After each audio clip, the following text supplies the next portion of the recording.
Hari ini kelompok 212 menggeruduk kantor Kemenak di Jakarta ya.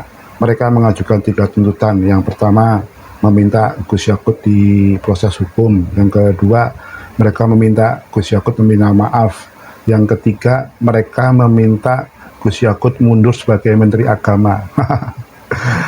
Kok tiba-tiba minta Gus Yakut mundur dari Menteri Agama? Emang mereka yang mengangkat Gus Yakut menjadi Menteri Agama ya? Ya namanya juga tuntutan publik ya, wajar aja lah, negara demokrasi ya. Tapi kelihatan sekali mereka memang punya agenda tersembunyi, ingin menyingkirkan Gus Yakut, entah apa motivasinya, ataukah karena ada motivasi dendam atau apa. Yang jelas di situ kelihatan juga peserta demo 212 itu ada sosok menantu dari Habib Rizik Syihab ya, dan melakukan orasi juga di situ ya. Tapi ini yang menarik ya, saya mengutip pernyataan dari Ketua PA 212. Saya membaca berita bahwa dia ingin bekerja sama dengan TNI AD untuk menjaga persatuan dan kesatuan. Lah kok bisa dia ngomong begitu ya? Tapi di sisi lain dia juga mengatakan akan mengerahkan massa lagi untuk menggeruduk kantor Barreskrim Polri untuk mendesak pihak kepolisian memproses hukum Menteri Agama terhadap kasus pengaturan volume toa masjid. Ini maksudnya apa? Saya juga bingung. Sebenarnya apa maksud dari Ketua PA 212 ini ya? Seolah-olah dia ingin bekerjasama dengan TNI AD yang saat ini dikomandani oleh Jenderal Dudung, tapi di sisi lain ingin memaksakan kehendak kepada kepolisian agar memproses hukum Menteri Agama. Kalau tuntutan proses hukum itu wajar aja ya, di negara hukum kita memang harus mengikuti hukum, tapi kalau memaksakan kehendak agar penegak hukum menghukum seseorang ya, itu yang tidak benar gitu ya.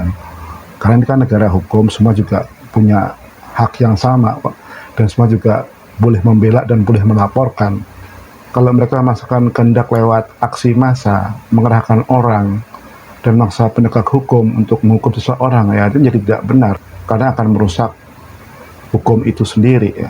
Saya cermati adalah agenda mereka ini menuntut agar Menteri Agama mundur. Kalau mundur ya itu kan wewenangnya presiden ya, bukan wewenangnya mereka.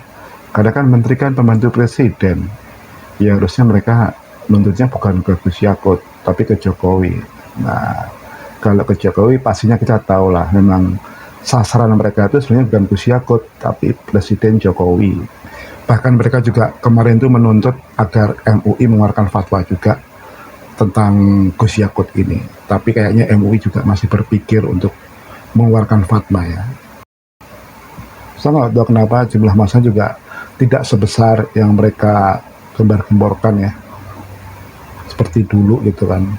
Nggak tahu apakah karena bohirnya sudah nggak ada atau gimana, atau dananya juga nggak cukup, atau mungkin sponsornya juga belum ngeluarin duit karena pemilu kan masih lama, masih 2 tahun lagi. Tentunya mereka juga ngirit-ngirit duit juga untuk melakukan aksi-aksi seperti itu. Lebih murah kalau mereka menggunakan media sosial, konten media sosial daripada mengerahkan massa yang tentunya membutuhkan uang tidak sedikit.